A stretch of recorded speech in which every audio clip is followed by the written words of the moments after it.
Hello guys, my name is Dr. Deepak Anjana, currently working as a resident medical officer at Suyash Hospital Indore.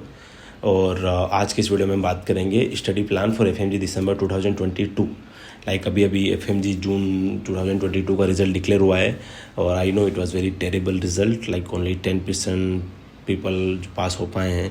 तो बहुत ही बुरा result रहा है। उसके बहुत सारे रीज़न हो सकते हैं, बहुत सारी चीज़ें हो सकती हैं, बहुत सारी ऐसी चीज़ें हैं जो हमारे हाथों में नहीं है। बहुत सारे लोग 148 149 पे जाके अटक गए हैं या अटक रहे हैं, बट हमारे पास कोई ऑप्शन है नहीं कि हम पढ़ाई करने के अलावा हमारे पास कोई ऑप्शन है नहीं। तो हम जो भी चीज़ें हो गई हैं, कुछ भी हो, अब वापस से हमको एक अच्छे से स्टार्ट वापस से करना ही पड़ेगा, क्योंकि एग्ज़ाम्स में 5 मंथ है और ये लास्ट एफएमजी हो सकता है। There are chances. अभी तक कोई क्लैरिटी नहीं है 2023 को लेके। तो अभी हमको जो नेक्स्ट 5 मंथ से हमको बहुत ही अच्छे, बहुत ही सीरियस वे में प्रिपेयर करना ही पड़ेगा। उसके अलावा हमारे पास कोई ऑप्शन नहीं है। तो जो भी लोग फेल हो गए हैं, बहुत ही ज़्यादा आई नो कि वो क्या कंडीशन होती है जब आप 145 148 149 पे जाके अटक जाते हैं। दूसरों के लिए बहुत इजी होता है ये बोलना कि यार ठीक है, आप वापस से कर लो। आई नो वापस से 5 महीने वापस से पढ़ना करना बहुत ही ज़्यादा मुश्किल काम है। बट अब ये है कि मेन चीज़ कि हमारे पास कोई ऑप्शन ही नहीं है। हम इस जो जंजाल में फंसे हुए हैं, इससे हम निकलेंगे तभी जब हम इस एग्ज़ाम को पास करेंगे। तो थोड़ा टाइम आप रिज़ल्ट हुआ है तो आप थोड़ा सा टाइम आपने ले लिया। अब ये कि वापस से स्टार्ट कर दीजिए, मतलब ज़्यादा डिले मत करिए, क्योंकि मेनली जो अटैम्प्ट के साथ ये होता है कि जब हमारे अटैम्प्ट लगते हैं तो अटैम्प्ट लगने के बाद हम उसको रिज़ल्ट को एक्सेप्ट करने में बहुत टाइम वेस्ट कर देते हैं। 1-1.5 महीना हम उसको रिज़ल्ट को एक्सेप्ट करने में वेस्ट कर देते हैं, या आप डीमोटिवेट हो जाते हैं, डिप्रेशन में चले जाते हैं। तो उस वजह से जो स्टार्टिंग का जो 1-1.5 महीना जो हम ख़राब करते हैं, वो हमारा बाद में रिवीजन में डेज कम होते जाते हैं। तो अगर हमको स्टार्ट करना है अच्छे से, हमको अभी से करना पड़ेगा, क्योंकि हम जितने दिन इधर वेस्ट करेंगे उतना अगेन हमारे रिवीजन में डेज कम होते हैं। ज़्यादातर लोगों के साथ प्रॉब्लम यही होती है कि उनको रिवीजन के लिए कम टाइम मिल पा रहा है, और उसका सबसे बड़ा मेन रीज़न यही है कि स्टार्टिंग हम लेट कर रहे हैं। तो स्टार्टिंग हमको अगस्त सितंबर का वेट नहीं करना है, हमको अभी से स्टार्ट करना है जितना टाइम हम कर सके। आई नो अभी 1 महीना हो गया एग्जाम को हुए, तो अब वापस आप स्टार्ट करोगे तो थोड़ा सा टाइम लगेगा आपको आपकी वापस उसी एनर्जी में जाने के लिए। बट एटलीस्ट आप स्टार्ट करो, स्लो स्टार्ट करो, बट एटलीस्ट स्टार्ट करो। तो उसी हिसाब से हम आज इस प्लान को डिस्कस करेंगे। तो टोटल हमारे पास अराउंड 161 डेज़ के आसपास है। तो मैंने उसको पूरा डिवाइड किया है कि किस हिसाब से हम मेन चीज़ें प्रिपेयर कर सकते हैं, फिर कैसे हम उसको रिवीजन प्लान करेंगे। जो रिवीजन में हम प्लान कर रहे हैं, एटलीस्ट हम 4 रिवीजन प्लान कर रहे हैं, 40 डेज, 26, 15 एंड 4। तो उस हिसाब से हम कुछ प्लान आउट करेंगे। सबसे बड़ा क्वेश्चन यहाँ पे ये आता है कि सेल्फ प्रिपरेशन और कोचिंग। लाइक अभी बहुत सारे लोग जो नए ग्रेजुएट हो गए हैं, खासकर जो भी लोग नए ग्रेजुएशन होकर आए हैं, जो अब दिसंबर 1 अटेम्प्ट देने वाले हैं, तो बहुत सारे लोग क्वेश्चन पूछ रहे हैं कि सेल्फ प्रिपरेशन करी जाए, प्रेप या बाकी सोर्सेस से, या कोचिंग की जाए। सो इसमें एक सिंपल सा फंडा है कि अगर आपने अभी तक 8 से 10 सब्जेक्ट अगर अच्छे से नहीं किए हैं, तो कोचिंग से बेटर आपके लिए कुछ भी नहीं है, कुछ भी नहीं। आप आंखें बंद करके कोचिंग ज्वाइन कर लो, क्योंकि अगर हमने अभी तक 8-10 सब्जेक्ट नहीं किए हैं, इसका मतलब ये है कि अभी तक हम सेल्फ डिसिप्लिन नहीं थे पहले भी कॉलेज लाइफ में। वरना अगर हम होते तो हम अभी 8-10 सब्जेक्ट कंप्लीट करके आए होते। तो अगर हम नहीं थे सेल्फ डिसिप्लिन, तो हम वापस से रिस्क क्यों ले रहे हैं कि हम सेल्फ प्रिपरेशन करके सेल्फ डिसिप्लिन में वो चीज़ें कर पाएंगे। अगर हमने अब तक नहीं की तो अब चांसेस है कि अब भी हम बहुत सारा टाइम हम वेस्ट करेंगे। तो सबसे बेस्ट ऑप्शन आपके लिए यही है कि आप कोई भी कोचिंग ज्वाइन करो। कोचिंग कोई अच्छी बुरी नहीं है, सब कोचिंग से सिलेक्शन होते हैं। कोचिंग ज्वाइन करना होती है तो बस आंखें बंद करके मन मार के फिर वहाँ पे आपको पढ़ना ही पड़ता है, क्योंकि कोचिंग में आपको 12 घंटे की क्लासेस हो रही है, वो आपको मजबूरी में लेनी पड़ेगी आपको। प्रेप और इनमें क्या है कि आपको एक फ़ायदा हो जाता है कि आप सोचते हो कि चलो कल पढ़ लेंगे, आज 4 घंटे काफ़ी है, आज 5 घंटे काफ़ी है। बट कोचिंग में ऐसा नहीं होता, वहाँ पे आपको 12 घंटे है तो 12 घंटे पढ़ना ही पड़ेगा। तो अगर आपके 8 से 10 सब्जेक्ट अगर नहीं हुए अच्छे से, जिनमें आप कॉन्फिडेंट हो बिल्कुल, तो फिर आप आंखें बंद करके कोचिंग ज्वाइन करिए। बिल्कुल टाइम मत वेस्ट करिए। मैं जानता हूँ मेरे साथ वाले लोगों को, जब हम ग्रेजुएट होकर आए थे आज से 2 साल पहले, तो आते ही जिन्होंने कोचिंग ज्वाइन कर ली थी वो लोग ज़्यादा पास हुए थे कंपेरेटिवली वो जिन्होंने सेल्फ प्रिपरेशन करी। ऐसा नहीं कि सेल्फ प्रिपरेशन में लोग पास ही नहीं होते हैं या कोचिंग में सब पास हो जाते हैं, but the passing percentage coaching में ज़्यादा होता है, क्योंकि वो आपको कंटेंट कम प्रोवाइड कर रहे हैं, तो वो याद रख पाना ईजी है, वो कंप्लीट कर पाना जल्दी हो जाता है। तो अगर आप अभी ग्रेजुएट होकर आए तो सबसे बेस्ट ऑप्शन आपके लिए कोचिंग। अगर हाँ आप सेल्फ इतना आपको अपने आप पे भरोसा है कि नहीं, आप बिल्कुल सेल्फ मोटिवेट हैं, आप अपने आप को डिसिप्लिन रख पाएंगे और सेल्फ प्रिपेयर कर पाएंगे, तो फिर आप इस प्लान को फॉलो कर सकते हैं। इसमें ये प्लान आपको हेल्प करेगा कि आप कैसे जो है अपने पूरे नेक्स्ट 5 मंथ आप इफेक्टिवली यूज़ कर सकते हैं। जो भी लोग कोचिंग ज्वाइन कर रहे हैं, ये प्लान उनके लिए नहीं है, क्योंकि कोचिंग के लिए उनका पूरा शेड्यूल अलग होता है, टाइमलाइन अलग होती है, तो वो को उनके हिसाब से चलना पड़ता है। तो अब टोटल जो हमारे पास है, हम 76 डेज जो है वो मेन रीडिंग के लिए दे रहे हैं और 85 डेज हम सिर्फ रिवीजन के लिए रख रहे हैं। देखो, रिवीजन से इंपॉर्टेंट चीज़ कुछ भी नहीं होती है। सो मेनली हमको जो टाइम बचाना है वो रिवीजन के लिए बचाना है। So let's crack it, so let's watch this video. अब अगर आप अभी स्टार्ट कर रहे हो प्रिपरेशन आपकी एफएमजी की, तो आई विल से अगर आप अभी प्रिपरेशन स्टार्ट कर रहे हो एफएमजी की, तो आई विल सजेस्ट कि आप ये वीडियो जरूर देखें। ये मेरा सबसे पहला वीडियो है और काफ़ी हिट रहा है वीडियो, और जिसमें मेरे 118 थे अगस्त में, और देन अगस्त 2020 से दिसंबर 2020 में 181 आए थे। तो ये एक बिल्कुल ऐसा वीडियो है ना जिसमें बहुत ही कम एडिटिंग है, बिल्कुल एक रो वीडियो जिसको बोलते हैं, पूरा वो उस टाइप का है, जिसमें आपको एक छोटी छोटी बहुत सारी टिप्स मिलेगी। मतलब अगर मेरे जितने वीडियोस हैं उनका अगर मतलब वो इसी वीडियो से कहीं ना कहीं थोड़ा सार उन चीज़ों में आ जाता है अलग, बाकी सारी चीज़ आपको इसमें मिल जाएगी। आपको कहाँ आपकी कमी दे रही है, कहाँ आपको चीज़ें इंक्रीज़ करनी है, उस टाइप से। और ये मेरा टेलीग्राम ग्रुप है, ये जो प्लान की जो PDF है या इसके अलावा और भी नोट्स है, बाकी जो चीज़ें अगर आपको चाहिए तो आप इस टेलीग्राम ग्रुप में मुझे मैसेज कर सकते हैं। इसमें जाके मुझे पर्सनली मैसेज कर सकते हैं और इस टेलीग्राम ग्रुप में जाके आप वो नोट्स और सारी चीज़ें डाउनलोड कर सकते हैं। और ये शेड्यूल जो आप अभी देख रहे हैं, ये शेड्यूल भी आपको वहाँ मिल जाएगा। अगर आप प्रेप लीडर से स्टार्ट कर रहे हैं, अगर आपको प्रेप लीडर अभी सब्सक्राइब करना है, तो ये मेरा कोड है दीप4EPV और ये कैशबैक्स हैं। अगर आप चाहते हैं कि अवेल करना, तो आप मुझे इस टेलीग्राम ग्रुप में जाके मुझे पर्सनली आप मैसेज कर सकते हैं। तो आपको अगर ये खरीदना है तो ये कैशबैक मैं आपको प्रोवाइड कर दूंगा सारी चीज़ों को लेके। अब हम हमारा प्लान डिस्कस करते हैं। तो जैसे कि अब अगर हमको जो ये पहला रीडिंग है ना, चाहे लोग अटेम्प्ट वाले हों या जो नए से स्टार्ट कर रहे हों, जो अटेम्प्ट वाले हैं वो भी एक गलती करते हैं कि वो फर्स्ट रीडिंग जो है ना बहुत फास्ट करते हैं ज़्यादा रिवीजन के चक्कर में। बट फर्स्ट रिवीजन हमको अच्छी करनी, इसलिए हम फर्स्ट रीडिंग में 76 डेज दे रहे हैं, इसलिए हमको फर्स्ट रीडिंग अच्छे से करनी है। अब आप anatomy biochem 6 days 4 days from doctor Azam sir की क्लासेस करंटली कहाँ अवेलेबल है मुझे अभी इतना आइडिया है नहीं, तो आप थोड़ा सा आपको गौतम नगर के अपने दोस्तों से पूछना पड़ेगा, थोड़ी सी जानकारी आप जुटाइए। और फिजियो मेडिसिन आशीष सर से आप करिए। मेडिसिन अगेन हर वीडियो में बोलता हूँ ये चीज़ में, आपके पास अगर आप 5 मंथ है और आप अभी प्रिपरेशन स्टार्ट कर रहे हो, तो आप दीपक महाराज सर की मेडिसिन मत करिए, क्योंकि वो बहुत ही ज़्यादा ओवर लेंथी है। No doubt he is the best teacher for medicine, but timing के हिसाब से आप उसको देखिए, आप उसको बाद में रिवाइज नहीं कर पाओगे। अभी आपको लग रहा है कि अभी 5 मंथ है, आप खत्म कर लोगे भले उसको, बट रिवीजन में बहुत मुश्किल आएगी। तो आप ज़्यादा बेटर है कि आप आशीष सर की जो यूट्यूब वाली है फिजियो मेडिसिन दोनों आप वहाँ से करो। Surgery ENT surgery Vineet sir और ENT राजीव धवन सर। देखो बेस्ट टीचर जो हैं आपको सर्जरी के लिए विनीत सर ही मिलेंगे और ENT के लिए राजीव धवन सर ही मिलेंगे। तो इनका सब्जेक्ट वाइज एफ हो, जो भी आप सोर्सेस आप ले सकते हो, सबसे बेस्ट ऑप्शन है कि आप इन्हीं के पास जाओ। उसके बाद PSM OBG 7 डेज प्रेप के मेन वीडियोज़ और मेन नोट्स। PSM OBG से ज़्यादा इंपॉर्टेंट सब्जेक्ट कोई है नहीं। ये जो 4 सब्जेक्ट आपको दिख रहे हैं, सर्जरी ENT PSM OBG, ये आपके सबसे इंपॉर्टेंट सब्जेक्ट हैं। ये आपको मेन से करना है, बहुत अच्छे से करना है। उसके अलावा जो बाकी जितने सब्जेक्ट है ना, ये आप सब रिपीट से कर सकते हो। Like patho 3 days, pharma 3 days, pedia 3 days, radio 2 days, forensic 2 days, ophtha 3 days, micro 3 days, psychiatry 1, ortho 1, anaesthesia 1। ये सब्जेक्ट आप प्रेप के रैपिड रिवीजन। अब रैपिड रिवीजन से आप कर रहे हो, टेलीग्राम ग्रुप में आपको बहुत जगह आप रैपिड रिवीजन की PDFs मिल जाएगी, उनके आप जीरोक्स निकलवा लो। और रैपिड, अब रैपिड को आप कैसे इफेक्टिवली यूज़ कर सकते हो। लाइक अगर आपको मैंने पेथो को दिए हैं आपको 3 डेज, या मैंने आपको पीडिया को दिए 3 डेज रैपिड रिवीजन से करने के लिए, तो आपको पीडिया को रैपिड रिवीजन 3 डेज में कैसे करना है। फॉर एग्जांपल कि उसके जो वीडियोस हैं रैपिड के पीडिया के, ये अराउंड 6 आवर के, तो आप उसको पर डे डिवाइड कर दो 3 में, तो आपको पर डे सिर्फ 2 आवर के वीडियो करना है। तो 2 hour video, 2 hour video, 2 hour. It just imagine like, timing कुछ डिफरेंट हो सकता है, बट आप उसको उस हिसाब से डिवाइड कर सकते हो। फिर आप उसके जो PDF फिर आपने नोट्स निकलवाए, फॉर एग्जाम्पल पीडिया के रैपिड रिवीजन के नोट्स अराउंड 50 to 60 पेज के, ठीक है। तो आप उसको पर डे सिर्फ 10 से 20 पेज ही आपको करना है, 20 पेज,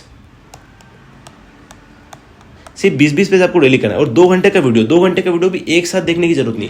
आप 1 घंटे का वीडियो देखो, उसके बाद 10-15 पेज रिवाइज करो, फिर 1 घंटे का वीडियो देखो, फिर 10-15 पेज 3-4 घंटे में रिवाइज करो। तो 1 घंटा वीडियो, 3-4 और नोट्स, ऐसे करके आप 3 दिन उसको आराम से खत्म करो, तो आपको रैपिड रिवीजन बहुत ही इफेक्टिवली आप यूज़ कर पाओगे। और हमारा देखो मेनली जो टारगेट है ना हमारा, ये जो सब्जेक्ट आपको दिख रहे हैं ना रैपिड वाले, इसमें हमारा कोई टारगेट 80 to 90% क्वेश्चन सोल्व करने का नहीं है। इसमें हमारा टारगेट सिर्फ पास होने का है, कि हमको 50% क्वेश्चन सोल्व करना है। तो अगर आप इस टेक्निक से इसे डिवाइड करके अगर आप उसको पढ़ोगे, वीडियो देखोगे, फिर उसको हर घंटे के बाद आप 2-2 3-3 घंटे रिवाइज करोगे, तो बहुत इफेक्टिवली आप उसमें क्वेश्चन आराम से 50% क्वेश्चन सोल्व कर पाओगे। इसमें कोई दिक्कत की बात ही नहीं है। जो हमारा मेन जो टारगेट है ना करने का सब्जेक्ट, हमारा जो मेन टारगेट है वो इन 4 सब्जेक्ट में है, सर्जरी, ENT, PSM, OBG। इस बार भी आपके PSM से लगभग 45 क्वेश्चन आए हैं, सर्जरी से हर बार 35 क्वेश्चन आते ही हैं, और PSM आपके ओप्स गायनी से भी आपके 35 क्वेश्चन आते हैं, आपकी ENT से 15 क्वेश्चन। ये आप देखो, ये टोटल जो आपका बन रहा है ना, ये अराउंड 120 to 130 मार्क्स के क्वेश्चन हो जाते हैं आपके, 120 to 130 मार्क्स। अब हमारा जो टारगेट है ना, हमारा इन 120 to 130 में से हमारा टारगेट जो है वो हमारा टारगेट है कि हम अप्रोक्स इनमें 80 to 90% क्वेश्चन सोल्व करें। मतलब अप्रोक्स हम 100 या 90 प्लस और 100 प्लस क्वेश्चन हम इन 4 सब्जेक्ट से सोल्व करें। हमको 19 सब्जेक्ट्स में मास्टरी नहीं करनी है, और हम कर भी नहीं सकते 5 महीनों में। इस चीज़ को हमको प्रैक्टिकली एक्सेप्ट कर लेना चाहिए। तो हमको इन 4 सब्जेक्ट से हमको एटलीस्ट 100 प्लस स्कोर या 90 प्लस स्कोर करना है। अगर आप सोचो आपको पास होने के लिए 150 मार्क्स चाहिए, अगर आप सिर्फ 4 सब्जेक्ट से 90-100 मार्क्स लेके आ जाते हैं, तो क्या आप बाकी 15 सब्जेक्ट से आप 50 या 60 मार्क्स नहीं लेके आ सकते हैं? आराम से लेके आ सकते हैं। मैंने लोग क्या करते हैं, लोग सारे 19 सब्जेक्ट अच्छा करने की कोशिश करते हैं। हमको सारे 19 अच्छे नहीं करने। आप मेडिसिन कितना भी पढ़ लोगे, पेथो कितना भी पढ़ लोगे, फार्मा कितना भी पढ़ लोगे, उसमें 50-60 पर ज़्यादा क्वेश्चन हम सोल्व नहीं कर सकते। बट अगर आप ये 4 subject surgery, ENT, PSM, OBG अगर आप अच्छे से करते हो, इसमें आप आराम से सोल्व कर सकते हो 80 to 90% क्वेश्चन। और हमारा इसमें टारगेट भी उतना ही रहना चाहिए। अगर आपके सर्जरी, ENT, PSM, OBG में अगर आप टेस्ट सोल्व करते हैं, अगर आपके 50% 60% रिजल्ट आता है, आपको उसमें खुश होने की जरूरत नहीं है, क्योंकि हमको हमारा टारगेट इसमें है ही नहीं 50 to 60%। हमको इन सब जो, क्योंकि इनमें क्वेश्चन इजी आते हैं, आप सोल्व कर सकते हो, इजी क्वेश्चन होता है। बट इसका मतलब ये नहीं कि आपके फर्स्ट रीडिंग में कोई आपके 80 to 90% क्वेश्चन सोल्व हो जाएंगे।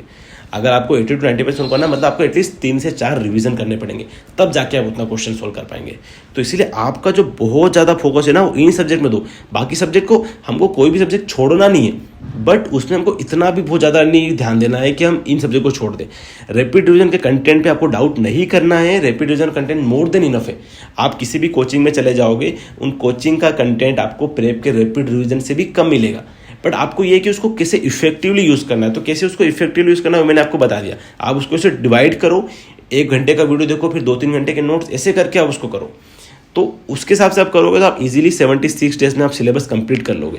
एक बार आपका सिलेबस कंप्लीट हो जाएगा तो उसके बाद आप आराम से रिवीजन स्टार्ट कर सकते हो। और जल्दीबाजी नहीं करनी है। फर्स्ट रीडिंग में हमको कोई 40 दिन 50 दिन में ख़त्म नहीं करना है। आराम से करो, क्योंकि फर्स्ट रीडिंग जितनी अच्छी होगी रिवीजन उतने अच्छे होंगे। हमको नंबर ऑफ रिवीजन मैटर करते हैं, बट सिर्फ गिनती के लिए हमको नहीं करना है कि हमने 7 रिवीजन 8 रिवीजन कर लिया। नहीं, अच्छे रिवीजन करने हैं हमको। तो उसी हिसाब से हमको करेंगे।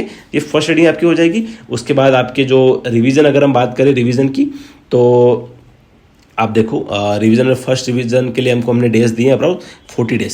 सो फर्स्ट रिवीजन के लिए हमने 40 डेज दिए हैं। अब आप उसमें देखो कि anatomy 2 days, biochem 2 days, physio 2 days, medicine surgery 4 days हम दे रहे हैं, ENT 2 days, PSM OBG 4 days दे रहे हैं। फिर अगेन ये बाकी सारे सब्जेक्ट 2-2 दिन दे रहे हैं, क्योंकि हमने रैपिड से किया है तो हमारे पास कंटेंट कम होगा, नोट्स कम होंगे, तो चीज़ें रिवाइज हो जाएगी। साइकेट्री और तो हाफ डे हम दे देंगे, ताकि हमारा 40 डेज में फर्स्ट रिवीजन खत्म हो जाए। सेकेंड रिवीजन की अगर हम बात करें तो एनाटॉमी बायोकेम दोनों मिला के 3 डेज, मतलब 1.5 दिन हम दे देंगे। फिजियो मेडिसिन दोनों मिला के 4 डेज। तो मतलब आप देख लो उसको कैसे आपको मैनेज करना है। 2-2.5 दिन में आप मेडिसिन कर लो, 1-1.5 दिन में फिजियो रिवाइज कर लेना।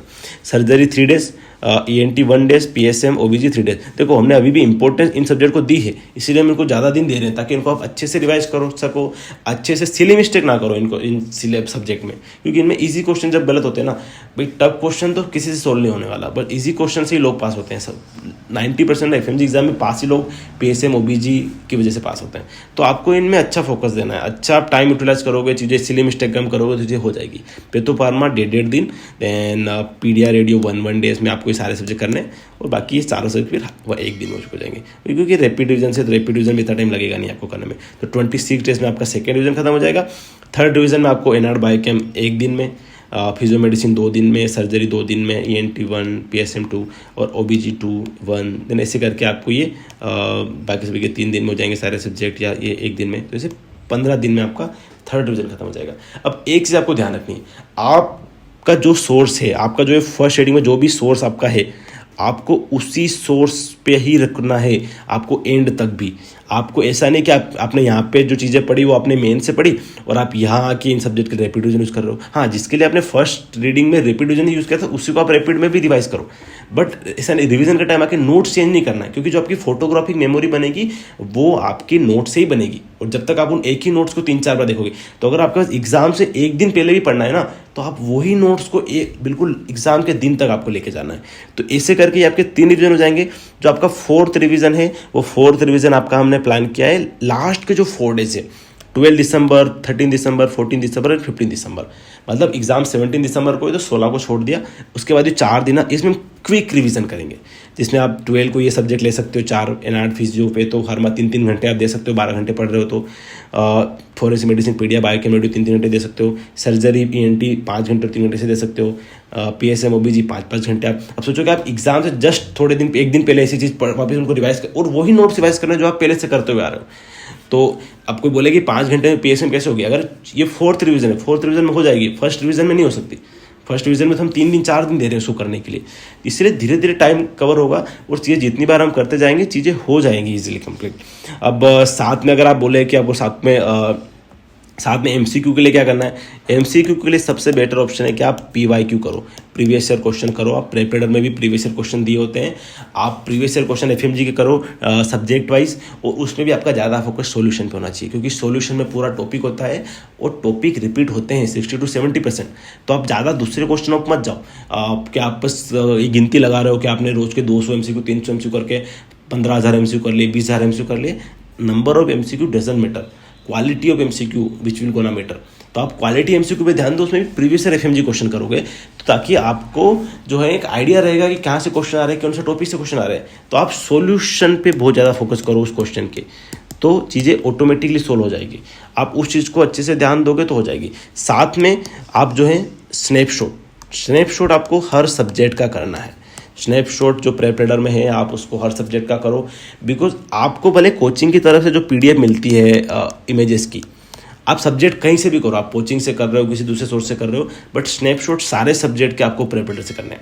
क्योंकि देखो स्नैपशॉट ऐसी चीज़ है ना कि मैं पिछले बहुत टाइम से बोल रहा हूँ, पर 90% लोग इसको अभी भी सीरियस लेते ही नहीं है। वो सोचते हैं कि अरे ठीक है इमेजेस तो PDF से कर लेंगे, उससे कर लेंगे, बट नहीं। स्नैपशॉट्स में आप क्या गलती कर रहे हो कि अगर स्नैपशॉट में आप इमेजेस देख रहे हो ना, वहाँ पे वीडियोस में उस इमेज से रिलेटेड पूरा टॉपिक डिस्कस कर रहे हैं। तो आप अगर आप स्नैपशॉट देख रहे हो तो वो आपको सिर्फ इमेज में हेल्प नहीं करता, क्योंकि वो पूरा टॉपिक डिस्कस कर रहे हैं, तो वो आपको नॉर्मल MCQ में भी हेल्प करेगा। तो आप स्नैपशॉट का वीडियो देखो, उस सब्जेक्ट का सब्जेक्ट वाइज आप अभी से करो, लास्ट का मत सोचो, क्योंकि टोटल 45 से 50 घंटे के वीडियोस हैं। तो अगर आप सोचोगे कि आप लास्ट मोमेंट पे कर लोगे तो लास्ट मोमेंट पे नहीं हो पाएगा। अभी से आप सब्जेक्ट वाइज करो। आपने वीडियो देखा, वीडियो देखने के बाद उसके नीचे एक स्लाइड का ऑप्शन होता है, उस स्लाइड के ऑप्शन से आप उनको इमेज को वापस रिवाइज कर सकते हो। तो वीडियो देखो और फिर स्लाइड के ऑप्शन से इमेजेस को रिवाइज करो। फिर आप सब्जेक्ट को जब भी कर रहे हो तब आप उस स्लाइड के ऑप्शन से उसको इमेजेस को जरूर रिवाइज करो। वहाँ पे क्या है, पूरा टॉपिक जब डिस्कस हो रहा है तो वो चीज़ें ज़्यादा अच्छे से आप ग्रेस्प कर सकते हो। अब आप उसमें देखोगे, आप अगर स्नैपशॉट को सीरियसली सारे सब्जेक्ट के लिए फॉलो करते हो तो मान के चलो आप 30 to 40 क्वेश्चन एग्जाम में सिर्फ स्नैपशॉट की नॉलेज से सोल्व कर सकते हो। ये मैं गारंटी के साथ बोल सकता हूँ। आप सिर्फ इमेज बेस्ड क्वेश्चन की बात नहीं कर रहा हूँ, आप नॉर्मल MCQ भी सोल्व कर सकते हो। तो इसलिए स्नैपशॉट की इंपॉर्टेंट को थोड़ा समझो। अभी भी जिन लोगों ने सीरियसली, मैं जानता हूँ बहुत लोगों ने सीरियस नहीं लिया है, मेरे जानने वाले नॉन लोगों ने सीरियसली नहीं लिया जितना मैं बोल रहा हूँ स्नैपशॉट के बारे में। स्नैपशॉट सीरियस होकर आप चीज़ें करो, बहुत ही ज़्यादा आपको हेल्प करने वाला है ये चीज़। सारे सब्जेक्ट वाइज आप करिए इसको। MCQ मैंने आपको ऑलरेडी बता दिया, प्रीवियस ईयर MCQ पे ज़्यादा ध्यान दो। आपको साथ में अगर कोई टेस्ट सीरीज ज्वाइन करनी है आप कर सकते हो, टेस्ट सीरीज कोई भी कोचिंग की आप कर सकते हो। कोई भी ऐसी कोचिंग ना चूज़ करें जिसमें बहुत ज़्यादा सिंपल क्वेश्चन देते हो, क्योंकि वो फिर आपको है ना कि फॉल्स पॉजिटिव रिजल्ट दे देता है, तो वो फिर थोड़ा सा गलत हो जाता है। साथ में आप जो है FMG जो चैम्पियनशिप या जो GT है अपने, आप वो दे सकते हो हर मंथली। एक GT आप अभी दे लो और एक GT आप जो है उसके बाद में दे सकते हो, क्या बोलते हैं अपना, हर मंथली दे सकते हो।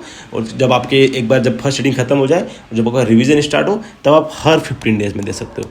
तो आप अभी हर 30 डेज, देन हर 15 डेज। अब आपको GT का एनालिसिस कैसे करना है, आपने GT दिया कोई भी, और GT देने के बाद आपके 300 में से जितने भी नंबर आए, फॉर एग्जांपल आपके अभी आप स्टार्ट कर रहे हो प्रिपरेशन, तो आपके 300 में से ठीक है 100 नंबर आए तो कोई दिक्कत की बात नहीं है। 100 नंबर आए, उसके बाद क्या करो, एक वाइट पेपर लो। वाइट पेपर लेने के बाद उसमें से लिस्ट बना दो। लिस्ट में आप ऐसे 90 सब्जेक्ट की आप लिस्ट बना दो, जैसे एनाटोमी, बायोकेम, ठीक है, आपने 90 सब्जेक्ट की लिस्ट बना दी, इसके बाद आप 90 सब्जेक्ट की लिस्ट बना दो पूरी। इसके बाद यहाँ पे आप कौन सा आपने जीटी दिया है वो लिख दो, जैसे आपने जीटी का नंबर लिख दो, उसमें 300 में से आपके कितने नंबर आए, फॉर एग्जांपल आपके 100 नंबर आए तो आप 300 से लिख दो। फिर उसके एनालिसिस में जब आप जाओगे तो वहाँ पे आपको नंबर वाइज दिया होगा कि एनाटोमी के 15 क्वेश्चन थे, आपके 7 क्वेश्चन जो है वो राइट हुए और 8 क्वेश्चन आपके गलत हुए। तो ऐसा एनालिसिस आपको लिखना है, ऐसा आपको सारे सब्जेक्ट के लिए, फॉर एग्जांपल बायोकेम के 16 क्वेश्चन थे, आपके 8 सही हुए और 8 गलत हुए, ऐसे करके आप उसका एनालिसिस लिखो, ताकि आपको एक क्लियर आइडिया हो जाएगा कि कौन से सब्जेक्ट से कितने क्वेश्चन सही हो रहे, कितने गलत हो रहे। फिर आप अगले मंथ जब क्वेश्चन दे रहे हो तो सेम पेपर संभाल के रखो, उसके बाद उसका अगले वाले का जीटी का आप उसमें लिखो। फॉर एग्जांपल उस जीटी में आपके नंबर आए 115 300 में से, तो ऑब्वियसली आपके नंबर बढ़े हैं 15 नंबर। फिर उसके बाद ऐसे सब्जेक्ट वाइज एनालिसिस में आप लिखो किस सब्जेक्ट से कितने क्वेश्चन थे, कितने से कितने गलत हुए, ताकि आपको एक आइडिया रहेगा, आप कंपेयर कर पाओगे। अगले मंथ फिर दे रहे हो सेम पेपर में एनालिसिस लिखो। ऐसे जितने भी आप जीटी दे रहे हो एग्जाम तक सेम उसका एनालिसिस लिखो। बहुत बार हम जीटी देते हैं तो क्या होता है कि जो सब्जेक्ट है, अब बहुत बार फॉर एग्जाम्पल क्या है कि 15 क्वेश्चन की सब्जेक्ट्स हैं, तो हो सकता है किसी एक जीटी में हमारे उसमें ज़्यादा तुक्के लग जाए तो ज़्यादा क्वेश्चन से हो जाते हैं, तो वो एक फॉल्स पॉजिटिव रिजल्ट आ जाता है। तो हमको लगता है कि वो सब्जेक्ट अच्छा है, बट ऑब्वियसली वो उसमें ज़्यादा तुक्के लग गए थे, इसलिए वो सही ज़्यादा क्वेश्चन से हो गए। तो अब जब वो आप 2 3 4 टेस्ट दोगे, उसका ऐसे रिजल्ट एनालिसिस करोगे, तो उसमें आपको एक एवरेज मिल जाएगी कि कौन सा सब्जेक्ट आपका अच्छा है, कौन सा सब्जेक्ट अच्छा नहीं। उसके बेसिस पे आप अपना रिवीजन प्लान कर सकते हो, आप रिवीजन में इफेक्टिवली डेज दे सकते हो। तो इस आपको कोई हर हफ्ते ग्रैंड टेस्ट देने की जरूरत नहीं, अगर आप देते हो तो आपकी मर्जी है, बट आप एक मंथली दो, पर उसका ऐसे एनालिसिस एक पेपर में संभाल के लिखो, ताकि जब आप अपना फर्स्ट रीडिंग खत्म करोगे तो आपके पास 3 से 4 ऐसे जीटी का जो एनालिसिस होगा वो आपके पास होगा, ताकि आपको पूरा आइडिया रहेगा कौन सा सब्जेक्ट कहाँ से कहाँ जा रहा है और कितना इंप्रूवमेंट हो रहा है। तो वो चीज़ आप कर सकते हो। टाइम इफेक्टिवली आप इंप्रूव करने के लिए आप स्टॉप वॉच का यूज़ कर सकते हो। आप स्टॉप वॉच में टाइमर सेट कर सकते हो, आपको कितना घंटे आप पढ़ रहे हो उसको आप ट्रैक कर सकते हो डेली। जब आप पढ़ने बैठ रहे हो तब स्टॉप वॉच चालू करो, जब पढ़ने से उठ रहे हो तब स्टॉप वॉच बंद करो। ये टेक्निक भी बहुत सारी छोटी छोटी चीज़ें हैं, बट अगर आप उसको सीरियसली लोगे तो आपकी ये टाइम इंप्रूव करने में बहुत इफेक्टिव होती है। जब आप 10 घंटे पढ़ रहे हो, 11 घंटे पढ़ रहे हो, उसको 13 घंटे 14 घंटे ले जाने के लिए चीज़ें बहुत इंपॉर्टेंट होती हैं, क्योंकि जब आप चीज़ों को ट्रैक नहीं करोगे तब तक आपको पता नहीं होगा। आप नॉर्मल आपको लग रहा है आप पूरा दिन पढ़ रहे हो, बट अगर आप स्टॉप वॉच पे वही चीज़ पढ़ोगे तो आपको लगेगा आप 10 घंटे 11 घंटे ही पढ़ रहे हो, क्योंकि आप बीच में बहुत ज़्यादा टाइम वेस्ट कर देते हो। उस टाइप की चीज़ें हैं, बहुत ज़्यादा ओवर टेंशन नहीं लेना है। आप कॉमेडी चीज़ें देखो, दिन में आधा पौन घंटा थोड़ा सा एंजॉय करो, मतलब ऐसा नहीं पूरा, आप ऐसा नहीं बोल रहा कोई क्लब जाओ या हुक्का पियो उस टाइप की चीज़ें, बट थोड़ा बहुत चीज़ें करोगे ताकि थोड़ा सा माइंड रिलैक्स रहे। इवनिंग में जब आप खाना खा रहे हो तब आपने कुछ कॉमेडी लगा लिया, आप तारक मेहता का उल्टा चश्मा लगा लिया, कुछ भी लगा लो आप, जो भी आपसे आपका माइंड रिलैक्स होता। बट डिस्ट्रैक्शन आपको दूर करना पड़ेगा, डिस्ट्रैक्शन तो आपको करना पड़ेगा दूर। आपको सोशल मीडिया से दूर जाना ही पड़ेगा। सोशल मीडिया आप अभी से बंद कर दो, आपका इंस्टा, फेसबुक, ट्विटर, न्यूज़, ये सब चीज़ें आप बंद कर दो। देखो जितना सीरियस आप अभी से ले लोगे चीज़ों को उतना अच्छा है। आप जितना टाइम अभी वेस्ट करेंगे रिवीजन से उतना टाइम कम होगा। अगर आप दिन का 10 मिनट भी अगर सोशल मीडिया को दे रहे हैं और आपको लगता है कि सिर्फ 10 मिनट ही दे रहा हूँ, 10 मिनट में क्या हो जाता है भाई, आप लोग 10 से 12 घंटे पढ़ रहे हो, आप सोशल मीडिया पे जाओगे, आप उन लोगों को देखोगे जो एग्जाम पास हो रखे हैं, जो अपनी लाइफ एंजॉय कर रहे हैं, तो उल्टा आप जो है डिप्रेशन में जाओगे फालतू में। तो आपको वो टाइम भी क्यों देना। अगर आपके पास एक्स्ट्रा टाइम है ना, आप सोने में टाइम दो यार, आप स्लीप टाइम बढ़ा दो, ठीक है, कोई फर्क नहीं पड़ता हमको। आप सोने में ज़्यादा ध्यान दो। आप पे कम से कम 7 घंटे रात में सो, 1 घंटा दिन में सो। बस हमको जो हमारा जो टाइम है ना, हमको जो टाइम हमारा जो है वो हमको स्लीप में बढ़ा सकते हैं, कोई दिक्कत नहीं है। हमको हमारा टाइम एक्स्ट्रा करिकुलर एक्टिविटीज़ से कम करना है, जितना हम कम कर सकें। गर्लफ्रेंड, बॉयफ्रेंड, रिलेशन, ये सब इन चीज़ों से दूर हटना है 6-5 महीनों के लिए। ऐसा नहीं बोल रहा हूँ सब ब्रेकअप करके बैठ जाओ, वो आपकी अपनी मर्जी है, ब्रेकअप करने के लिए नहीं बोल रहा हूँ, बट आप एटलीस्ट उस चीज़ को, अगर आप वो चीज़ आपको पॉजिटिवली हेल्प कर पा रही है, या मतलब अगर आप दोनों साथ में पढ़ रहे हो, अगर आपको पॉजिटिवली हेल्प कर रही है तो आप उस चीज़ों को रखो। बट वरना अगर ऐसा है तो फिर डिस्ट्रैक्शन अगर है तो आप हटा दो, क्योंकि लास्ट FMG हो सकता है ये। आप जितना सीरियस इसको ले सकते हैं कर लो, चीज़ें क्लियर आउट करो, एकदम फ्रेश होके अच्छे से प्रिपरेशन स्टार्ट करोगे तो सारी चीज़ें हो जाएंगी। बिल्कुल डीमोटिवेट होने की ज़रूरत नहीं है। जो भी चीज़ें पास्ट में हुई है या आप फेल हुए हैं, कोई अटेम्प्ट हुआ है, कुछ भी हुआ है, आप बस अपने आप को एनालिसिस करो, एक पेपर पेन लो, उसमें लिखो आपकी क्या क्या गलती रही है, और इस वीडियो में आप जो चीज़ें उसमें से पॉजिटिव अपने अंदर ले सकते हो वो चीज़ पॉजिटिवली लो। कोई भी बंदा आपको किसी बंदे का आप 100% प्लान फॉलो नहीं कर सकते, बट आप इसमें से ये कोशिश करो कि आप इसमें से क्या अच्छा लेके जा सकते हो, वो चीज़ें आप अपने अंदर डालो, अपने अंदर चीज़ें इंप्रूव करो और अपना टाइम बढ़ाओ, अपना 100% दो। उसके बाद रिजल्ट जो भी होगा देखा जाएगा। दूसरी एक्टिविटीज़ में मत जुड़ो, कुछ नहीं होता, क्योंकि ऐसा है कि कोई किसी की सुनता नहीं है। तो अपना फोकस जो है वो पढ़ाई पे दो। ये जो जुलाई और अगस्त वाला महीना है इसमें आप सीरियस इतना लेट सीरियस मत हो कि आप अगस्त एंडिंग जाके सीरियस हो रहे हो, सितंबर जाके सीरियस हो रहे हो, तब तक बहुत सारा टाइम वेस्ट हो जाता है, फिर रिवीजन के लिए इतना टाइम नहीं मिल पाता है। हमारा मेन फोकस यही है कि हम रिवीजन के लिए टाइम बचाएं। इसीलिए हमने जो प्लान बनाया है हमारा, उस प्लान में हमने 76 डेज मेन रीडिंग के लिए दिए और 85 डेज रिवीजन के लिए दिए। रिवीजन जितना ज़्यादा अच्छे से हम कर पाएंगे उतना हमको करेंगे, और जितनी बार हम रिवीजन करेंगे तभी हमको हेल्प हो पाएगा। उसके अलावा आप ये वीडियो जो है एक बार ज़रूर इस वीडियो को देखो, और ये आप जो है आप इस टेलीग्राम ग्रुप को ज्वाइन कर सकते हैं। आपको अगर प्रेपरेटर चाहिए तो आप प्रेपरेटर के ये प्लान है, आप 300 to 600 पे 500 कैशबैक में अवेलेबल करवा रहा हूँ। 9 month to 12 month में आपको 1000 कैशबैक मिल जाएगा, और बाकी ये भी प्लान जो कैशबैक उसके अकॉर्डिंग है। आप कैशबैक के लिए मुझे टेलीग्राम ग्रुप पे जाके मुझे पर्सनली मैसेज कर सकते हैं, क्योंकि मेरा भी अभी इंस्टा वगैरह सब बंद हुआ पड़ा है। अभी हमारी भी बस लगी पड़ी है अभी लंका, तो उसी चक्कर में हम भी पढ़ रहे हैं। आप लोग भी पढ़ो, और क्योंकि ये वीडियो बहुत सारे लोगों के डिमांड थी, वरना मेरा भी वीडियोस वगैरह सब बंद किया हुआ है पूरा सोशल मीडिया। बट क्योंकि अब एग्ज़ाम हो गई है, अब लोगों को प्रिपरेशन स्टार्ट करना है, तो ये वीडियो बहुत सारे लोगों ने डिमांड करी थी, और तो मुझे लगा कि मुझे ये वीडियो बनाना चाहिए ताकि जितनी हेल्प हो पाए अपनी साइड से उतनी हेल्प हो। हाँ, इसके साथ में अगर आपको अभी भी डाउट है अपनी प्रिपरेशन में, अभी भी आप उस टाइप से मोटिवेशन फील नहीं कर पा रहे हैं, अभी भी आप उस टाइप से डेडिकेटेड नहीं है, अगर आपको लगता है तो आप मुझसे पर्सनली 1-to-1 जूम सेशन भी कर सकते हैं। 1-to-1 जूम सेशन के लिए आपको कमेंट में आपको लिंक मिल जाएगी, और डिस्क्रिप्शन में भी, वहाँ से आप मेरे साथ 1-to-1 सेशन बुक कर सकते हैं। सेशन अभी बहुत लिमिटेशन चल रहे हैं, सिर्फ मैं 2 सेशन पर डे कर रहा हूँ, और 2 या 3, उसमें से भी क्या हालत है, क्योंकि टाइम नहीं है मेरे खुद के पास टाइम नहीं है। तो आप उसको चाहें तो आप बुक कर सकते हैं जूम सेशन, जिसमें हम अगर आपके अटैम्प्ट लगे तो हम उसमें डिस्कस कर सकते हैं कि आपकी क्या गलतियाँ रही और हम कैसे उसको इम्प्रूव कर सकते हैं, ताकि हम एक बार एनालिसिस तो करें बात करके। मैसेज में आप 2-4 मैसेज में नहीं पता चलता कि आपने क्या गलतियां करी है, आप क्या इंप्रूव कर सकते हो। जब हम एक पूरा 45 मिनट उस चीज़ को लेकर बैठते हैं, हम हर सब्जेक्ट वाइज बात करते हैं, तब एक चीज़ निकल के आती है कि हाँ यार ये करेक्शन करना चाहिए, यहाँ पे ये गलती हो रही थी।